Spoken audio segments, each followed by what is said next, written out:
The 11 Harbingers are the executive officers and the most powerful and highest-ranking members of the Fatui organization. They are the Cryo-Archon's lieutenants, and are also all wealthy, politically influential members of Sneznian society. The Harbingers also have had their abilities boosted with delusions, granted to them by their great Cryo-Archon, which makes them far more powerful than normal vision holders. Each Harbinger leads their own division within the Fatui Institute. Currently, their collective mission is to obtain the other 6 Gnosis. Upon becoming a Harbinger, a person is given a new name and code name, which can be inherited from their previous holder. They are also assigned a ranking number, which is based both on the individual's power and their overall contribution to their Archon's cause, in comparison to the other members. The top-ranked Harbingers, up to number 3, are said to possess powers that can rival the gods.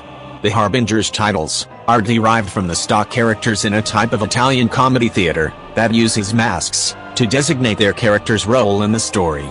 Today, we're going to be breaking down all of the Fatui Harbingers in Genshin Impact, their goals or ambition, why they are even there, the lore and backstory of these Harbingers, and what their counterpart in the Italian comedy is like, to see if it'll maybe reveal more about them. Let's start with the lowest ranked of the Harbingers, and the first one we meet in the game, Tartaglia, number 11 of the Harbingers, also known as Child. His name is highly feared on the battlefield, living for the thrill of a fight and causing chaos. As a child, Ajax, his real name, was frightened and hesitant, but he secretly desired to become an adventurer, like the ones his father told him about. After falling into the abyss, and meeting and training with Skirk, his personality drastically changed. Although he appears to be friendly on the surface, Ajax became a bloodthirsty warrior. The abyss and his old master made him self-confident, self-centered, and brash, thriving on the sensation of being alive. A warrior at heart, he constantly seeks ways to grow stronger, regardless of how he obtains said power. He started to lust for combat, and grows excited by fighting strong opponents, even if it could mean dying in the process. He was no longer frightened and hesitant, but had become senseless and confident. He acted as if his world revolved around him, and as if battle existed for his sake. In the eyes of his father, his third son had changed for the worse, constantly bringing destruction to their village. Ultimately, his father had no choice but to hand his son over to be enlisted into the Fatui organization. He hoped that a strict military training could fix his son's temper, but he just ended up watching fully armed troops getting beaten by a mere child. This was a great disappointment to his father, but it also caught the attention of the Rooster, the 5th Harbinger. Shocked by his great strength, he recruited Ajax into the Fatui Institute, pretending it was for punishment, and ordering him to start from the bottom. This kept him satisfied, because he could keep fighting, and his ego grew as he defeated stronger enemies, until eventually, Ajax was chosen to be one of the Fatui Harbingers, taking the name of Child, Tartaglia. It was his reward for slaying many terrible beasts, and a symbol of his countless battles. Thus, did Child, having received his delusion, swear an oath of loyalty to the Archon of Sneznian. His counterpart in the comedy was known as the Stutterer, who speaks with a stutter. He is usually representative of the lower working class, and plays a comedic role in the story, with his constant clumsiness and stuttering. The 10th Harbinger seat is vacant for unknown reasons. This could be because the previous 10th Harbinger died at some point in the past, and isn't replaced yet, like what happened to Signora, or another case of someone deleting themselves from Tevat, like Wanderer. Important thing to note is that when a rank among the Harbingers is empty or vacant, it doesn't mean that the Harbingers below that rank will rise in the ranking. The seat will just continue to be empty. A popular theory among the community is that Prepus, D. Luke's father, was the 10th Harbinger prior to his death before the events of the game. He was shown to have a pyro delusion, and his death explains why the 10th Harbinger seat is now empty. Pantalone, also known by his codename Regrader, is the 9th of the 11 Fatui Harbingers. He was born into poverty, and was never able to receive a vision, leading him to question why gods held control over so many aspects of life, including things they seemingly did not need, such as Mora. For this reason, his plan is to make Sneznian be the one to create money around the world, and entirely replace Mora as a currency. This also instilled in him an obsession with fair exchange, and a desire to reverse the natural imbalance between gods and humans. Perhaps for this reason, he works closely with the second Harbinger, the Doctor, who aims to create an artificial god, and nearly succeeded during the Sumeru chapter. The Regrader is currently in charge of Snezhniya's economic policies, and is the wealthiest of the Fatui Harbingers. Morax in particular, appears to be his greatest target, as he is the sole source of Mora, and as a result, Tevat's economy is effectively under his control. At some point, he secretly began an experiment, to test the feasibility of a new, alternate currency to Mora. He picked the secluded fortress of Maripide, as the testing ground for his experiment, and had his agents introduce credit coupons, which soon became the fortress' exclusive currency. It is unclear how long credit coupons have been around, but they have been in use for a very long time, and were used by the administrator, before the current warden. One of Yelan's past operations involved Pantalone as her opponent, and resulted in the loss of a fascinating bracelet, an heirloom pair of magical communication devices, rendering the surviving bracelet useless. To make up for her loss, she infiltrated Pantalone's secret trade route, and got a hold of a highly valuable robe, which he had intended as a gift to their Archon. She then modified the robe, and added it to her current outfit. While Pantalone has yet to directly appear in the story, his influence can be felt in various parts of the Seven Nations. Sometime before the traveler arrived in Mondstadt, Pantalone booked the entire Goth Grand Hotel, for the Fatui's exclusive use. While Goth was opposed to it, due to their family's motto, of serving the people of Mondstadt, the Regrader, with his immense wealth, paid for the entire intended duration up front, with an unbelievably generous offer. His agent Landa can be found at Wangshu Inn, who loses the invoices for a major, top-secret transaction at the start of a world quest, causing him to enlist the traveler's help. While not directly involved in Yelan's story quest, he intervenes after their plan of assassination fails, and takes his accomplices from Liyue off-screen, before Yelan could make them her pawn. Currently, Pantalone is collaborating with the Rooster, on something known as Project Stuza, which is supposedly setting the Fatui's future direction. Leading up to the project, they gave the House of the Hearth a great deal of funding, and have since made the House key members of the project.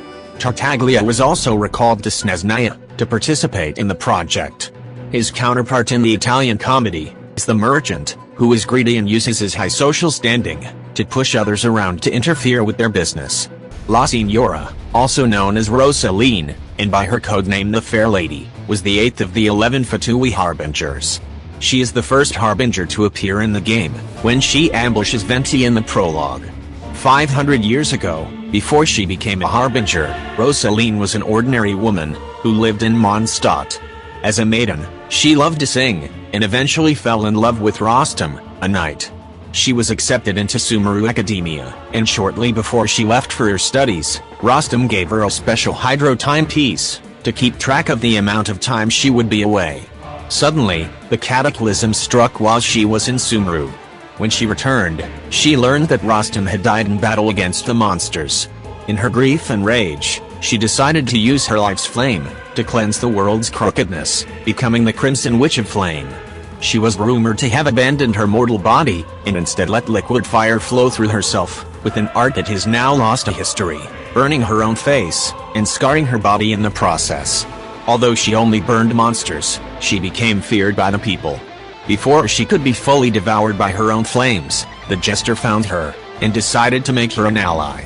She was given a cryo-delusion to suppress her flames, and then became known as La Signora, the 8th of the Harbingers.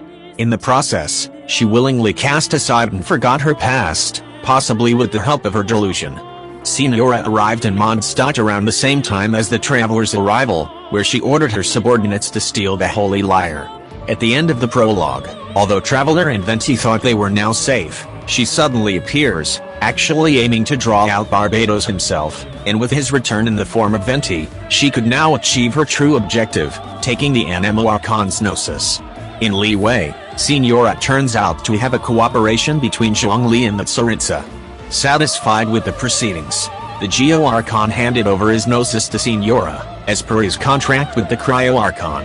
When the traveler arrived in Inazuma, he found himself stuck in Rito, like many other Outlanders, until he made contact with the daughter of a clan. she revealed that her father and head of the commission plotted with an arrogant-sounding woman to keep the traveler stalled there. This woman turns out to be Signora, who had arrived at Inazuma with the intent of furthering their Delusion Factory's productions, a job she later handed over to Scara. When the traveler confronts Signora, she flaunts her status as a Sneznian diplomat, and plays ignorant to all of the organization's plots in Inazuma, including the Vision Hound decree, and the distribution of delusions. The traveler then challenges her to a duel before the throne, which the Radiant Shogun approves.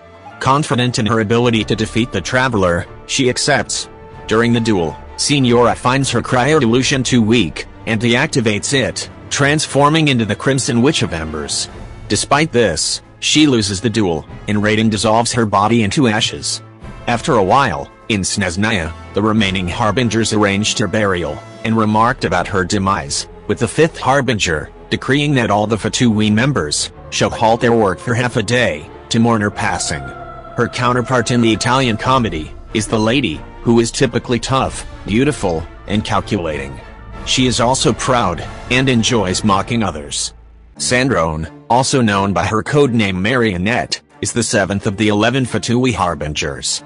According to both Tartaglia and Wanderer, Sandrone is always engrossed in her research on robots, and she can be seen riding a modified ruin machine in a winter night's lasso.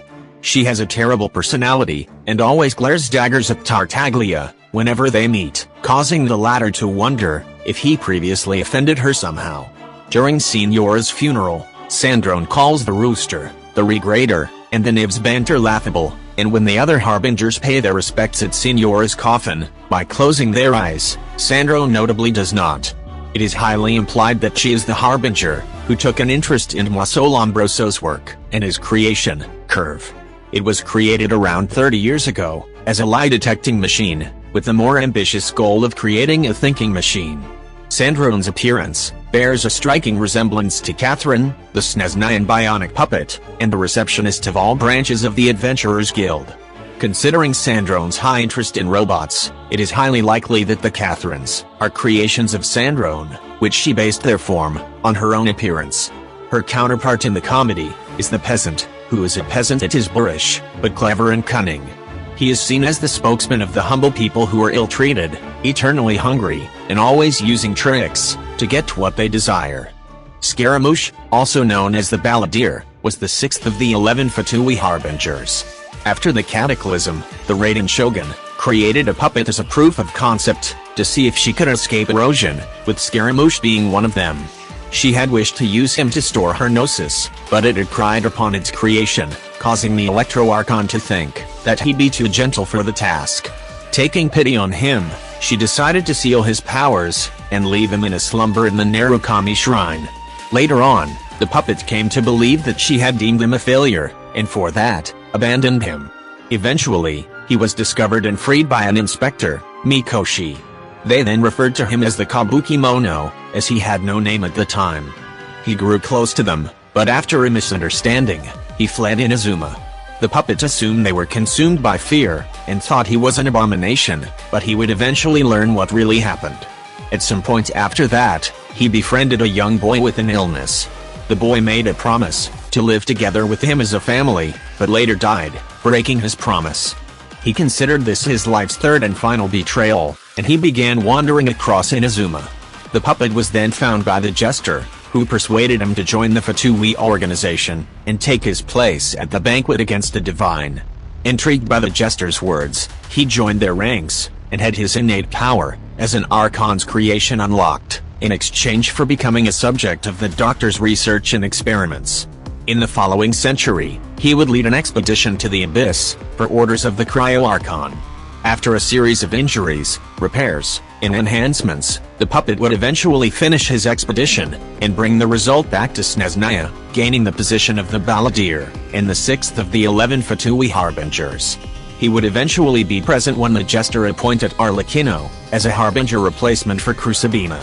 He first appears during the Unreconciled Stars event, where he introduces himself as a vagrant from Inazuma. While he appears to be friendly at first, he learns of the traveler's identity as the Honorary Knight, and tries to strike them down, only to be stopped by Mona. It is later revealed that he traveled to Liyue to investigate mysterious meteorites, and entered a dream where he realized that the stars in sky are a lie. He later headed to Inazuma, to oversee the creation of delusions at a secret facility, and confronted the traveler, recognizing them from before. Rather than facing them head-on, he incited them into succumbing to the old god's wrath, causing them to fall unconscious. Before he could eliminate the helpless traveler, Miko arrived and offered Scara, the Electro-Archon's Gnosis, if he spared the traveler. He accepted the offer, and subsequently broke off contact with the Fatui group, going on the run with the Gnosis in hand. He then later began working with the second Harbinger, and with his assistance, along with the sages of Sumeru Academia, they ascended Scara into a new god of wisdom, under a new name. The traveler eventually returned with Nahida, the vessel of the new Dendro Archon, and managed to defeat him after a prolonged fight, during which she removed the Electro-Gnosis, powering his new form. In his attempts to stop her from removing it, he accidentally broke out from his mechanical suit, causing him to fall to the ground and into a coma. Nahida would put him into her custody afterward, hiding him in a secret location. He would soon recover, and knowing that he had no allies to rely on, as the doctor had left with the Gnosis, he makes a deal with Nahida to search Soul on her behalf, still being connected to it. During the investigation, he discovered the true events of his second betrayal. He was disgusted to learn that the doctor was the mastermind of it all, and decided to give his friends a second chance by erasing himself from Soul. This would retroactively cause his former Harbinger seat to be unoccupied for hundreds of years, but otherwise leave the tragedies that happened unchanged, as they still occurred with different actors and causes. The traveler would eventually discover Scara's new incarnation as a wanderer, having somehow made his way to Sumeru, despite having no recollection of his actual past. The wanderer agrees to inherit Scara's memories, despite the pain and anguish it would bring. During the process, the everlasting Lord of Wisdom emerged to attack, but he recovers and defends the traveler, gaining an Inimo vision in the process. Forsaking his previous identities in the Fatui Institute, he took on a new name, and promised to help the traveler behind the scenes when needed, while desiring revenge against the second Harbinger. His counterpart in the Italian comedy is the Little Skirmisher, who is usually an assortment of different villainous traits, but primarily unscrupulous and unreliable, with a weakness for intrigue, which lands him into difficult situations. Pulcinella, also known by his code name the Rooster, is the fifth of the 11 Fatui Harbingers, and the mayor of a city in Snezhnaya. He makes his first appearance as a silhouette, during the Tevat chapter preview, as the featured character for Act 6, Snezhnaya. Little is currently known about the Rooster beyond his rank and title. Unlike several other Harbingers, who were picked for the position by the Jester, Tartaglia was instead recruited into the Fatui organization by the Rooster, and it worked his way up as a Harbinger. He maintained a close, almost familial relationship with Child. He became acquainted with Child's family, and even promised to look out for them, whenever the junior Harbinger was abroad on business. The underlying reasoning behind his kindness was control, as he believed having the tight hold of Tartaglia's family would allow him to better control the volatile Harbinger. Though Child was too good-natured to detect the Rooster's ulterior motive. True to his word, Pulcinella looked after Child's family when he was away. He gave sweets and other gifts to Tartaglia's younger siblings, earning their affection. His counterpart in the comedy is the Rooster, who is a fearless and egotistical self-preservationist, who manipulates others to get what he wants. In a fight between sides, he always sides with the winner. Arlecchino, also known as the Knave, is the fourth of the Fatui Harbingers, and the current director of the House of the Hearth. She is addressed as father by members of the house, who she calls her children. Despite claiming to be a Fontanian all her life, she actually originates from Conria. Unbeknownst to her, she was the last known descendant of the Crimson Moon Dynasty, a noble family that once ruled over an ancient nation, called the Kingdom of Conria, and the source of the Bale Moon blood fire, running through her veins. To hide her origins, and consign the truth of the flames, she has always proclaimed herself a Fontanian. When she was young, she had a different name, and she was once an orphan at the House of the Hearth, which at the time was ruled by Crucibina, the former knave of the Harbingers, known as mother to the children. She was quite antisocial and rarely had the time or energy to socialize with the others. During her spare time, she observes and takes care of insects and arachnids. The previous goal of the house was for the children to grow up strong, and compete for the title of king. However, the true goal of the house under Columbina was to raise war orphans, to become deadly fighters, and pit them against each other to the death, to determine its king, the worthy heir of the knave. Those who died were simply disposed of, and those who survived with major injuries were either sent away on deadly missions, or sent to the doctor for experimentation. Despite not showing emotions, the death of the knave's daughter, Clervy, who she had known as her best friend, enraged her greatly. She set out to confront Mother, and end it once and for all. An intense fight broke out, but all seemed lost for her, considering that she was a mere teenager, fighting a Harbinger. But with her curse taking full effect, she unleashes all of her power, and ultimately kills Columbina. Defeating Mother, landed Perry in the Snezhnaya prison. The Cryo-Archon eventually pardoned her, and gave her the title of the Knave, effectively replacing Columbina. From then on, she abandoned her name, and took on a new one to match her reputation, as number 4 of the Fatui Harbingers, Arlecchino. Along with that title, comes the authority over the House of the Hearth. In direct contrast to Columbina's cruelty, in the guise of kindness, Arlecchino raised orphans without any emotion, but with full honesty. While still training them to be usable units for missions, with the utmost strictness, she takes great care of the house's children, letting them do as they please, exactly what a strict and unfeeling father would do. Her first appearance in the game was after Tartaglia's disappearance, and she arrived in Fontaine to investigate his whereabouts. While she had a meeting with Farina and Nouvellette, she sent Linny and his siblings to the fortress of Maripide to gather information. Upon her arrival, she first attempted to steal the Hydronosis at night. To her surprise, Farina was left unguarded out in public, playing with a cat. The second before she struck, she discovered that the Gnosis was not in her possession, and having lost all meaning in targeting her, quickly fled the scene.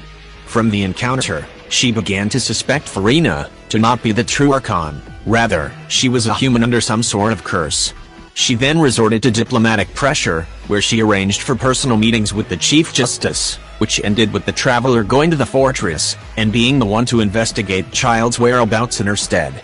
She also helped Navia's people, when the primordial water started to flood. Her counterpart in the comedy is the Harley Quinn, an astute servant and trickster, usually acting to foil the plans of his master, and pursuing his own love interest, Columbina. He uses his wit and resourcefulness, often competing with the sterner and melancholic jester, or the fool. Columbina, also known by her code name Damselette, is the third of the 11 Fatui Harbingers. Very little is known about her, and she has no presence in the game as of now. While appearing to be uncaring and oblivious to her surroundings, no matter the situation, she is implied to be extremely dangerous, as both Tartaglia and Wanderer warn the Traveler to be wary around her, if they ever meet each other. On the other hand, Arlecchino is less scared of her, stating that if she were to properly answer a question, it could be unpredictable, but any of her answers would be surely interesting. Being the third of the Harbingers, she also has power rivaling that of gods. Her counterpart in the comedy is the Little Dove, a female servant, who is often called the only functional intellect on the stage, as she does her best to get the lovers together. Il Dottore, also known as the Doctor, is the second of the 11 Fatui Harbingers. His research towards creating a god, or elevating humans to the level of gods, left him ostracized from mainstream society, but paved the way for him to become one of the most powerful members of the Harbingers. No subject is off limits to him, all for his goal of putting humans at the same level as gods. This ambition is likely the reason why the Regrader, who seeks to overthrow the natural imbalance between gods and humans, works closely with the Doctor. Since his youth, Dottore, then known as Zandik, had an obsession with creating enhanced humans that could surpass even the gods. His career was marked by intriguing experiments. He found machines and technology, believed to be made by a civilization of Conria. He captured and controlled Aranera, planning to make human intelligence be elevated to a whole new level. He successfully managed to cure an Elizar patient, by using materials assembled from the remains of other deceased patients. Also, he may have eliminated his female colleague. The results of her autopsy suggested she had been murdered at his hands, and certain records went missing. He was eventually expelled from the academia, for obvious reasons. After his expulsion, Zandik was approached by the Jester. who invited him to become part of the Fatui organization, with the promise of resources for his research. He agreed, and was given the title of Il Dottore, or the Doctor. He found it humorously ironic. Under his guidance, they performed research related to Elizar, a disease only found in Sumeru. Kale was given to them for treatment, and underwent painful and traumatic experiments with God's remains, which was effective in suppressing the illness, but left her traumatized and afflicted with other symptoms. The Doctor also infiltrated Tartaglia, under the Jester's orders, to sabotage the furnace, as part of their plans for Inazuma in the future. Using a fake name, he supplied the furnace with materials that soon caused it to go critical. The armory officer of the furnace was forced to head inside to fix it, but before he could do so, the Doctor killed him and removed his heart, placing it into a box that the Kabuki Mono, later known as Scara, would take to cleanse the furnace. When the puppet opened the box, he found a withered heart inside. The Harbinger lied, and said that the heart was from an innocent servant, whom Niwa had killed before fleeing. Niwa's apparent betrayal of the puppet, and the people of Tartaglia, left Scara enraged and disgusted. After that, the Doctor and Jester both showed interest in the puppet, believing he would be of use to them. At some point before the events of the manga's main story, he single-handedly defeated Ursula Drake, and made Mondstadt indebted to the Fatui Institute. He began recruiting vulnerable targets in the City of Freedom, luring them to him, only to use them as test subjects for his human experiments. When Scara joined their organization, Dottore modified him to unlock his power, and he even gained abilities beyond what the Electro Archon had originally given him. After several decades of studying the methods used to create Scara, Dottore decided to create segments of himself at different ages, in order to gain the perspectives from his various stages of life. He would maintain a good relationship with the previous Harbinger, Crucibina, who occasionally sent him injured orphans to experiment on. After she was killed, he found the new knave less cordial, due to her disdain for his experiments regarding children. Learning of the Academia's desire to restore their fallen god, he headed to Sumeru, and offered to make them a replacement, which they agreed to. He was also interested in the Aranera, as I mentioned before. Aware that only children could see them, he had his agents kidnap children to lure them. However, their powers allowed them to escape the trap, and rescue the children at the same time. He makes his first appearance before the Traveler, when he, Paimon, and Nahida tried to get information on the Sage's plans. He modified the Akasha terminals to deposit information into people's minds. He made them think of the Traveler as a great hero, which caused them to swarm the three. To save her people, Nahida uses her own powers to forcibly control the Akasha, and undo the changes that Dottore had effected. However, by doing so, she revealed her true nature to the Harbinger.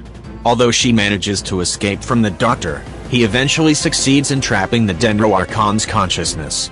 He was then recalled by the Cryo Archon for the time being. After the Traveler and Nahida defeat Scara in his god form, Dottore confronts the Dendro Archon, using a special sound wave to put the Traveler to sleep. He then negotiates with her, acquiring the Electro-Gnosis, in return for destroying the other segments. He also negotiated for her own Dendro-Gnosis, after giving her information that the stars and skies were a lie, before returning to his nation. His counterpart in the comedy is the Doctor, who is extremely rich and bombastic, loving the sound of his own voice to the point of going on rants. Il Capitano, also known by his codename the Captain, is presumably the first of the 11 Fatui Harbingers.